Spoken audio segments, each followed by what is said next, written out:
നമസ്കാരം. വേദാംഗ ജ്യോതിഷത്തിലെ അമൂല്യമായ അറിവുകളും ആധ്യാത്മിക ജ്ഞാന ഉപദേശങ്ങളും പകർന്നു തരുന്ന പ്രശാന്തം ആസ്ട്രോ ചാനലിലേക്ക് ഏവർക്കും സ്വാഗതം. ഈ ചാനൽ ഇതുവരെയും സബ്സ്ക്രൈബ് ചെയ്യാത്തവർ ഇപ്പോൾ തന്നെ സബ്സ്ക്രൈബ് ചെയ്യുക. നോട്ടിഫിക്കേഷൻ ലഭിക്കുന്നതിനായി ബെൽ ബട്ടൺ അമർത്തുമല്ലോ. ഒപ്പം ചാനൽ ലൈക്ക് ചെയ്യുക, ഷെയർ ചെയ്യുക, കമൻറ്റ് ചെയ്യുക. കൊല്ലവർഷം 1200 ആണ്ടിലെ ചിങ്ങ സംക്രമം പൂരാടം നക്ഷത്രത്തിലാണ്. ചിങ്ങം 1-ാം തീയതിയിലെ ഗ്രഹനില അനുസരിച്ച് ഇടവം രാശിയിൽ സർവേശ്വരകാരകനായ വ്യാഴവും കുജനും ഗുളികനും, ചിങ്ങം രാശിയിൽ ആദിത്യനും ബുധനും ശുക്രനും, കന്നിയിൽ ശിഖിയും, ധനുരാശിയിൽ ചന്ദ്രനും, കുംഭത്തിൽ ശനിയും, മീനം രാശിയിൽ രാഹുവും സ്ഥിതി ചെയ്യുന്നു. ആയില്യം നക്ഷത്രത്തിൽ ജനിച്ചവർക്ക് ചിങ്ങമാസം പൊതുവെ ഗുണഫലങ്ങൾ കൂടിയിരിക്കും. ഈ നക്ഷത്രക്കാർക്ക് കർമ്മ മേഖലയിൽ കാര്യങ്ങൾ അനുകൂലമായിരിക്കും. ജോലിസ്ഥലത്ത് ഉന്നത പദവികളും അധികാരങ്ങളും വന്നുചേരും. സാമ്പത്തികമായ ഉയർച്ചയും ഉണ്ടാകുന്നതാണ്. അപ്രതീക്ഷിതമായ ധനനേട്ടങ്ങൾ ഇവരെ തേടിയെത്തിയാലും അത്ഭുതപ്പെടുവാനില്ല. ഇവരുടെ ബാങ്ക് ബാലൻസ് വർദ്ധിക്കുന്നതുമാണ്. ഇവർ പ്രശ്നപരിഹാരത്തിനായി നടത്തുന്ന മധ്യസ്ഥ ശ്രമങ്ങൾ വിജയിക്കുന്നതുമാണ്. നല്ല വാക്കുകൾ കൊണ്ടും പ്രവർത്തികൾ കൊണ്ടും ആളുകളുടെ ഇഷ്ടം നേടിയെടുക്കുവാൻ ഇവർക്ക് സാധിക്കുന്നതുമാണ്. സമൂഹത്തിൽ ഇവർക്ക് മാന്യത ലഭിക്കുന്നതാണ്. ഈ നക്ഷത്രക്കാർ ഭൂമി ക്രയവിക്രയം ചെയ്യുവാനുള്ള സാധ്യതകളും കാണുന്നുണ്ട്. എന്നാൽ ഭവന നിർമ്മാണത്തിനായി ഭൂമി തിരഞ്ഞെടുക്കുമ്പോൾ വാസ്തു പരിശോധനകൾ കൃത്യമായി നടത്തേണ്ടതാണ്. വാസ്തുദോഷമുള്ള ഭൂമിയിൽ ഭവനം വെച്ചു താമസിക്കുന്നത് ഐശ്വര്യം കുറക്കുന്നതാണ്. ഉത്തമ ഭൂമിയിലെ വാസം സമ്പൽ സമൃദ്ധിയും ആയുരാരോഗ്യ സൗഖ്യവും പ്രദാനം ചെയ്യുന്നതുമാണ്. വിശ്വാസികളായവർക്ക് ഭൂമി തിരഞ്ഞെടുക്കുമ്പോൾ ജ്യോതിഷ പ്രശ്നചിന്ത ചെയ്ത് സ്ഥലത്തിൻ്റെ ഈശ്വരാധീനം വിലയിരുത്താവുന്നതുമാണ്. ഈ നക്ഷത്രക്കാരായ ബിസിനസ്സുകാർക്ക് കാര്യങ്ങൾ അനുകൂലമാണ്. ഇവർ പുതിയ ബിസിനസ് സംരംഭങ്ങൾ ആരംഭിക്കുന്നതുമാണ്. ഇവർക്ക് പല കാര്യങ്ങൾക്കുമായി ദൂരയാത്രകൾ ആവശ്യമായി വന്നേക്കുവാൻ ഇടയുണ്ട്.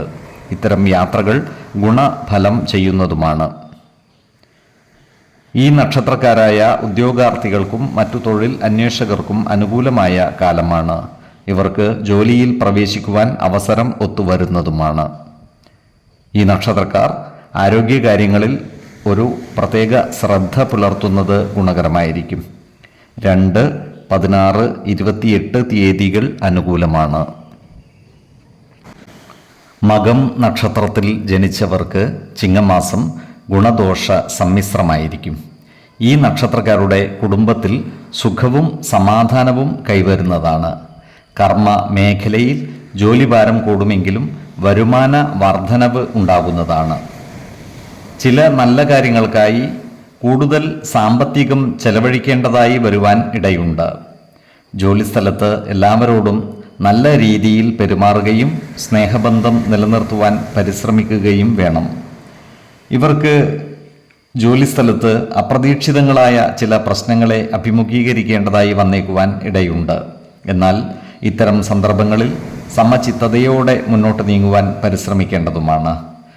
ബന്ധുജനങ്ങളുടെ ക്ഷേമകാര്യങ്ങൾക്കായി ഇവർ പ്രവർത്തിക്കുന്നതാണ്. അതുപോലെ ആഡംബര വസ്തുക്കളും മറ്റും വാങ്ങിക്കൂട്ടുവാനുള്ള സാധ്യതകളും കാണുന്നുണ്ട്.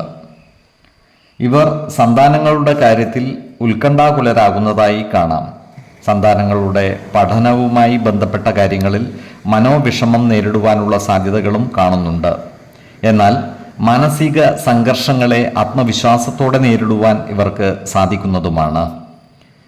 അതുപോലെ ആരോഗ്യകാര്യങ്ങളിൽ ഇവർ ഒരു പ്രത്യേക ശ്രദ്ധ പുലർത്തുന്നത് ഗുണകരമായിരിക്കും. ജീവിതശൈലീ രോഗങ്ങൾക്ക് സ്ഥിരമായി മരുന്ന് കഴിക്കുന്നവർ കൃത്യമായ വൈദ്യ പരിശോധനകൾ നടത്തുന്നതും ഡോക്ടറുടെ നിർദ്ദേശമനുസരിച്ചുള്ള മരുന്നുകൾ മുടങ്ങാതെ കഴിക്കുന്നതും ഗുണകരമായിരിക്കും. ഏതു കാര്യം ചെയ്യുമ്പോഴും 2 വട്ടം ആലോചിച്ചു മുന്നോട്ട് നീങ്ങുന്നതാണ് ഗുണകരമാവുക. 2, 17, 28 തീയതികൾ അനുകൂലമാണ്. പൂരം നക്ഷത്രത്തിൽ ജനിച്ചവർക്ക് ചിങ്ങമാസം പൊതുവെ ഗുണദോഷ സമ്മിശ്രമായിരിക്കും. ഈ നക്ഷത്രക്കാർക്ക് കർമ്മ മേഖലയിൽ കാര്യങ്ങൾ അനുകൂലമാണ്. എന്നാൽ ജോലിസ്ഥലത്തുള്ള അനാവശ്യ ഇടപെടലുകളും സംഭാഷണങ്ങളും ഒഴിവാക്കി മുന്നോട്ട് നീങ്ങുവാൻ പരമാവധി പരിശ്രമിക്കേണ്ടതാണ്. ആവശ്യമില്ലാത്ത കാര്യങ്ങളിൽ ഇടപെട്ട് പേരുദോഷം വരുത്താതെ സൂക്ഷിക്കുകയും വേണം. സാമ്പത്തിക നഷ്ടം ഒഴിവാക്കുവാൻ ശ്രദ്ധിക്കേണ്ടതുമാണ്. അനാവശ്യ യാത്രകളും മറ്റു ചിലവുകളും നിയന്ത്രിച്ചു നിർത്തുന്നതും ഗുണകരമായിരിക്കും. സുഖ ശയനവും സമൃദ്ധ ഭക്ഷണവും ഇവർക്ക് ലഭിക്കുന്നതാണ്. ഉദ്യോഗസ്ഥന്മാർക്ക് ജോലിയിൽ പ്രമോഷൻ ലഭിക്കുവാനുള്ള സാധ്യതകളും കാണുന്നുണ്ട്.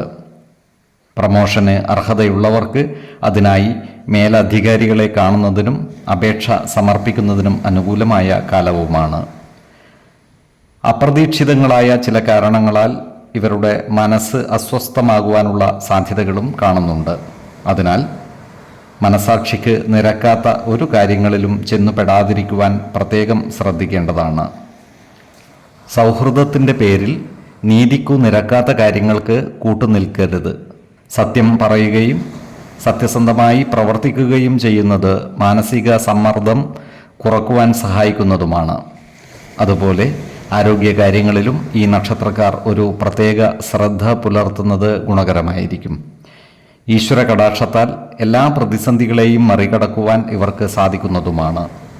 5, 15, 25 തീയതികൾ അനുകൂലമാണ്.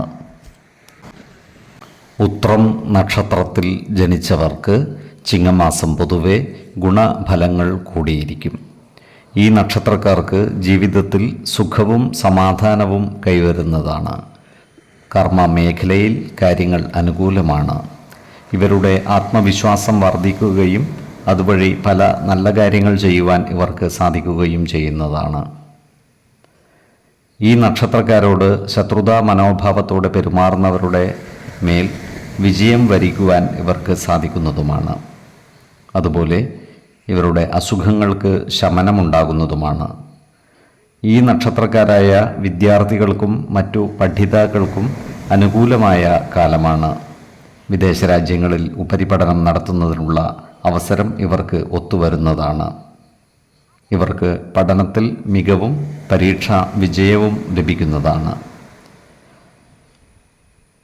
ഈ നക്ഷത്രക്കാർക്ക് വരുമാന വർധനവ് ഉണ്ടാകുന്നതാണ്. എന്നാൽ സാമ്പത്തിക കാര്യങ്ങൾ കൈകാര്യം ചെയ്യുമ്പോൾ അതീവ ശ്രദ്ധ പുലർത്തുന്നത് ഗുണകരമായിരിക്കും.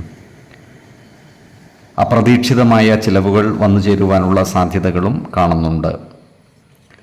ജീവിത പങ്കാളികളുടെ സ്വത്തുവകകൾ ഭാഗം വെച്ച് കിട്ടുവാനുള്ള സാധ്യതകളും കാണുന്നു. അതിനാൽ ഇത്തരം സ്വത്തുവകകൾ ഭാഗം വെച്ചു കിട്ടാനുള്ളവർക്ക് അതിനായി പരിശ്രമിക്കാവുന്നതുമാണ്. എന്നാൽ ഇത്തരം കാര്യങ്ങൾക്കായി വാക്കുതർക്കങ്ങൾ ഉണ്ടാകാതെ ശ്രദ്ധിക്കുകയും വേണം. കുടുംബ ജനങ്ങളുമായി നല്ല സ്നേഹബന്ധം നിലനിർത്തി മുന്നോട്ട് നീങ്ങുവാൻ പ്രത്യേകം ശ്രദ്ധിക്കേണ്ടതുമാണ്.